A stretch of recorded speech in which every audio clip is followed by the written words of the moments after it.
Почитувани гледачи, добар ден. Вторник, време е за нова епизода од Медицинско катче. Утрово тема анемија, и тоа анемија кај најмладите. Колку од анемијата е застапена кај нашите деца? Дали бројката од 42% која што е регистрирана кај земјите во развој ја следи и Македонија? Како се препознава анемијата? Кои се начините на лекување и кои се лековите со кои што се третира? Утрово на оваа тема зборуваме со доктор Билјана Чоневска-Јовановска, хематолог-онколог од приватната болница Џибадем Систина. Докторка, добар ден. Добар ден, благодарам на поканата. Ја најавив темата за која што ќе зборуваме денес, која што е многу честа во последно време, анемија кај деца. Ајде најпрво од основните податоци, што е анемија практично и како се препознава. Анемијата представува состојба кога имаме намалени вредности на хемоглобин, кои што се пропратени со или без намалени вредности на еритроцити. Хемоглобинот е главен транспортер на кислород во организмот и практично доставува кислород до сите ткива и органи, така да засегнати се сите ткива и органи при слабокрвност и тоа е причина за појава на различни симптоми кај децата со анемија. Причините за анемија се различни. Може да се поделат во три големи групи. Значи, првата голема група е неефикасна еритропоеза, односно недоволно создавање на еритроцити во коскината срцевина, која што може да биде од различни причини, вродени или стекнати. Втората голема група е предвремен распад на еритроцитите, или ние стручно ги викаме хемолитични анеми, исто така заради вродени и стекнати причини. И третата голема група се анемии заради акутни и хронични крварења. Кај децата најчести анемии се анемиите заради недостаток на железо и други градивни елементи. Потоа тука се на второ место инфективните заболувања и хемоглобинопатиите. Дефицитот на железо е доста честа патологија, особено во земјите во развој, и пред се должи на во дојначката возраст, доколку се работи за ризична популација, предвремено родени деца, деца со интраутерина ретардација на растот, потоа деца од мајки кои што биле слабокрвни во текот на бременоста и кои што се слабокрвни во текот на доењето, во подоцнежниот доеначки период, после 6-тиот месец, анемијата се должи на задоцнето внесување на солидна храна, зеленчук, овошје, месо, јајца и така натаму. И потоа, после годината, најчесто неправилната исхрана се должи на внесување на големи количини на млеко. Значи, ќе дојдат родителите, ќе ви кажат дека пие по 2 литра млеко на ден, веќе ви е јасно што е причина за таа анемија. Спомнавте храна. На почетокот после раѓањето бебето е исклучиво на мајчино млеко, а малку околу храната и внесувањето на животински и растителни препарати практично во неговата исхрана. Дали таа анемија е пресудна или има и наследни фактори тука? Секако дека има. Феродефицитната анемија се разбира не е наследна. Кај доинчиња кои што се на мајчино млеко, доколку мајката правилно се храни, апсолутно се доволни количините железо ако мајката не е слабокрвна. Значи, дневно се потребни околу 1 грам железо е потребен. Значи би требало да се внесат околу 8 до 10 грама железо, за да бидејќи апсорбцијата на железо изнесува околу 10% од вкупно внесеното железо. И доколку мајката правилно се храни во текот на доењето, апсолутно нема потреба за здраво доносено новородено, зборува. Доколку се работи за предвремено родени деца или деца со интраутерина ретардација на растот, препораките се да се дадат профилактички дози на железен препарат. Некаде од 5-тиот месец натаму е потребно постепено започнување на воведување на солидна храна, значи се почнува со зеленчук и овошје, а потоа се внесува и месо, бидејќи Во месото имаме железо кое што е од така наречен хемски тип, кое што многу добро се абсорбира во дигестивниот тракт. Железо имаме и во зеленчукот и во овошјето, меѓутоа тоа железо е од нехемско потекло кое што тешко се абсорбира во дигестивниот тракт. Потребна е една комбинација на зеленчук и месо за да имаме еден добар оброк за доенчињата. Исто така, месото и продуктите од животинско потекло се неопходни да се внесуваат. Тука спаѓа јајцето, тука спаѓа јогуртот, киселото млеко, сирењата, кои што содржат витамин B12. Исто така, тој е неопходен за синтеза на црвените крвни зрнца, но исто така е многу битен за правилен психомоторен и невролошки развој во првата година од животот, бидејќи ја помага миелинизацијата на централниот нервен систем. Деца кои што се дефицитарни со B12... Тоа ми беше следното прашање околу B12, витаминот и што може да предизвика неговиот недостиг. Да. Недостигот на B12 некогаш може да не се забележи анемијата, првенствено предизвикува мегалобластна анемија. Што значи тоа? За да еритроцитите од коскената срцевина влезат во циркулација, треба да созреат и да се поделат. Меѓутоа, ако нема доволно B12, тие растат, не може да се поделат и се практично деструираат во коскената срцевина. Имаме неефикасна еритропоеза, неефикасно создавање на еритроцити. Тоа е едниот од знаците. Меѓутоа, некојаш може да нема знаци на мегалобластна анемија, а да има невролошки симптоми. Кои невролошки симптоми би ги имало доенчето? Значи, ќе имаме едно хипотонично, односно млитаво доенче со намален мускулен тонус, може да има тремор, климање на главата, може да има заустанување во психомоторниот развој, тие деца покасно седат самостојно, покасно проводуваат и доколку не се открие навреме и не се даде соодветна терапија, може да остави трајни пореметувања на сензомоториката и когнитивен дефицит. Затоа е многу битно на време да се препознае и третира B12 дефицитот. Кога сме веќе кај препознавањето, како изгледа надворешно едно анемично бебе? Пред се, прво што ќе забележат родителите е изразено бледило на кожата, на слузниците, кожата е посува, косата е крта, тенка, ноктите се тенки, кршливи. Детето обично доенчињата и децата имаат добри компензаторни механизми, па не толку често се јавува поспаност, малаксалост, замор и така натаму.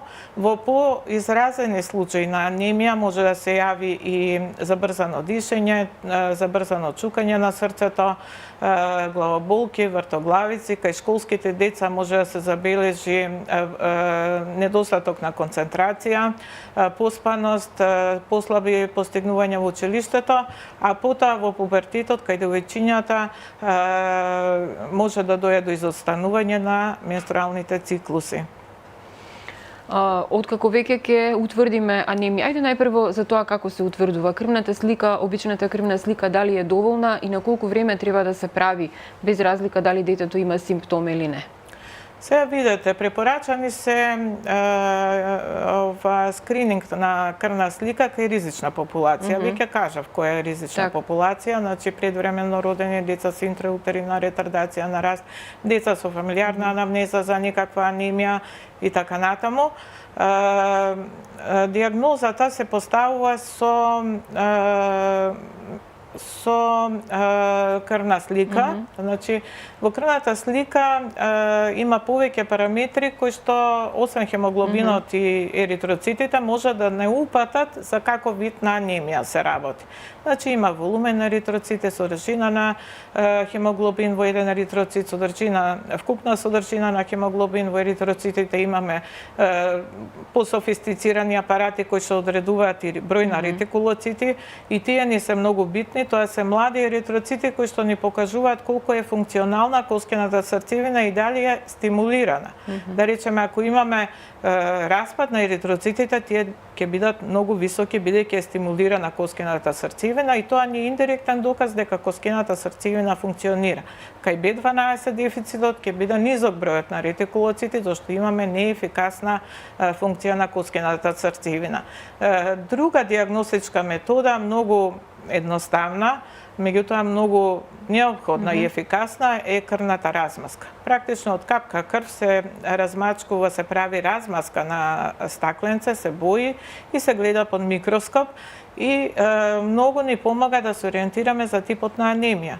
Ги гледаме формата на еритроцитите, нивната исполнетост со хемоглобин, дали има распаднати еритроцити, истовремено ги гледаме и леукоцитите, правиме диференцијална крвна слика, секако и бројот на тромбоцити, така да тоа ни е многу информативна диагностичка метода за да одлучиме дали ќе продолжиме со понатамошни испитувања. Доколку се потребни понатамошни испитувања, да речеме врз основа на крвна слика и крвна размазка, ние може да се одлучиме дали детето има феродефицитарна анемија или не и можеме да почнеме без понатамошни испитувања, се разбира, тоа треба искусен педијатар, кој што редовно гледа крвни размазки. Ако има потреба за понатамошни испитувања, кај феродефицитната анемија одредуваме серумско железо, одредуваме феритин, кој што представува резерви на железо и трансферин носачот на железо. Тоа се основните испитувања, има и дополнителни испитувања за диагноза на феродефицитна анемија. Потоа, ако се сомневаме на дефицит на B12 и фолна киселина, секако вршиме дозирање на тие витамини во крвта. Многу е битно да напоменам дека за овие испитувања е битно да е детето гладно, бидејќи може да добиеме лажно позитивни резултати. Понатаму, ако се сомневаме на хемолитична анемија, се прават дополнителни анализи во смисол да видиме дали е покачен билирубинот, дали имаме пореметување во електрофореза на хемоглобинот, се одредува стабилноста на мембраната на еритроцитот преку осмотска резистенција. Во Македонија имаме едно заболување кое што е резултат, се јавува анемија заради недостаток на еден ензим, гликоза 6-фосфат дехидрогеназа дефицит и доколку се сомневаме на такво нешто, ако се работи за една анемија која се јавила наеднаш при внесување на одреден вид на храна и имаме позитивна фамилиарна анамнеза, се врши дозирање на тој ензим во крвта. Од хемолитичните анемии, вродените зборувам, во Македонија е честа таласемијата и тоа бета-таласемијата. Околу 2% од населението во Македонија е носител на генот за бета-таласемија и тоа најголем дел од популацијата во југоисточниот дел на земјата, значи Струмица, Валандово, Радовиш, Берово, во тој дел од Македонија, меѓутоа со миграцијата веќе имаме носители, не ги викаме пациенти, бидејќи во суштина не ја манифестираат комплетната клиничка слика на болеста, бидејќи во литературата ова е опишано како минорна форма на таласемија. Зошто е битно да разликуваме дали зашто кога ќе добиеме крвната слика, таа е иста како со феродефицит, односно анемијата заради дефицит на железо. Зошто е битно да поставиме диагноза дека детето е носител на генот. Нема потреба кај овие деца да се дава железен препарат. Тоа е битното. И понатаму генетско советување за понатаму во животот, тие деца цел живот и како возрастни ќе имаат една блага форма на анемија и во фазите на брз раст ќе има потреба од додавање на фолна киселина, зашто кај нив коскената срцевина работи под големо темпо, бидејќи имаме извесен распад на еритроцити заради присуството на генетската мутација. Откако ќе утврдиме, може ли најпрво да им кажеме на гледачите колку пати еве кај релативно здраво дете или кај родител кој што се сомнева дека детето има анемија, на колку често треба да ги прави тие крвни слики? Ако имаме дете со анемија и започнеме, еве да речеме, феродефицитна анемија, започнеме терапија со железен препарат, првата контрола е после 2 недели, бидејќи сакаме да видиме дали одговара организмот на терапијата со железен препарат. За 2 недели би требало да пораснат вредностите на хемоглобин за некаде 10 грами на литар и затоа ние таа прва контрола е толку брзо. Терапијата се спроведува до нормализирање на вредностите на хемоглобинот и уште месец до 2 за да се пополнат резервите на железо во организмот, бидејќи ако прекинеме пред време, може повторно да ни се врати анемија. Меѓутоа, што потенцирам секогаш? Не смеат родителите сами да ја прекинуваат терапијата како прво и како второ, мора да се промени начинот на исхраната, доколку тоа било причина за феродефицитната анемија, бидејќи само со терапија ќе биде краткотраен ефектот и повторно ќе се вратиме од почеток. Како се третираат генерално анемиите? Со препарати и со храна, има ли нешто друго? Дали анемијата е констатирана во еден период од животот на детето, можно е да се излекува ако се промени начинот на исхрана и да се јави повторно во друг период, зборувам во пубертет или потоа како адолесцент? Се зависи од причината.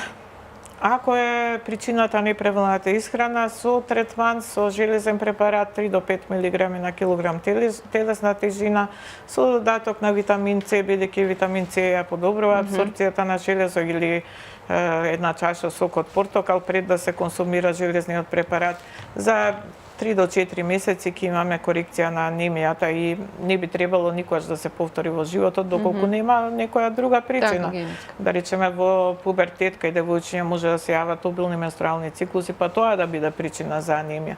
Меѓутоа, во однос на другите анемии, да речеме вродените хемолитичните анемии, имаме и други тераписки методи, конкретно за бета-таласемијата, мајорната форма на бета-таласемија, препораката е трансплантација на коскена срцевина. Потоа кај стекнати хемолитични анемии се дава кортикотерапија, имуноглобулини, така да се зависи од причината која довела до настанување на анемија. За среќа, најчеста е феродефицитната анемија до 5 годишната возраст и тоа почесто е кај децата, кај доинчињата и децата до 2 години. И резултатите се одлични. Се разбира ако имаме соработка со родителите, во денешно време кога сите брзаме некаде и немаме време, некогаш родителите не се посветуваат доволно, затоа апелирам кога ќе се дијагностицира анемија, не е тоа само една состојба лесна која е минлива, таа може да доведе до трајни последици. Мислам, многу е битно што може да доведе до когнитивни пореметувања кои што ќе доведат до послаби постигнувања во училиште, а зошто со една едноставна корекција на исхраната и терапија со железен препарат да спречиме да настанат вакви последици. И за крај на интервјуто, докторка, времето е кратко, темата е голема, можеме да зборуваме уште многу за тоа. Една препорака до родителите кои што имаат анемични деца. Препораката е да секако ги слушаат препораките на својот матичен лекар, да го даваат железниот препарат како што им е препорачано. Зборуваме за анемија заради дефицит на железо. Здравата исхрана практично треба да биде императив за овие деца. Знам дека некогаш е тешко, кога ќе настане анемија заради неправилна исхрана, многу е тешко да го вратите детето на тој пат. Меѓутоа, јас секогаш им кажувам, тоа е маратон, не е ден-два па да се откажеме. Потребна е упорност, бидејќи во раниот период од животот се ствараат навики за здрава исхрана, а тоа е најголема инвестиција нивна во нивното дете. Значи, најголема инвестиција е здравието на нивното дете. Така да мора да бидат упорни, да настојуваат да внесуваат доволно овошје, зеленчук, препораки на Светска здравствена се 400 грама, зборувам за поголеми деца, 400 грама свеж овошје и зеленчук да се внесуваат во тек на 24 часа, што не верувам дека некој ги почитува овие препораки. А месото е стварно неопходно, поготово во периоди на брз раст, заради железото кое што го содржи во таа форма која што е подобро абсорбилна во дигестивниот тракт. Докторка, ви благодарам за гостувањето во Слободен печат. Почитувани гледачи, останете со програмата на Слободен печат. Ова беше доктор Билјана Чоневска-Јовановска, хематолог од приватната болница Аџибадем Систина. Вие следете го нашето веб издание и секако очекувајте го издавањето на нашиот весник.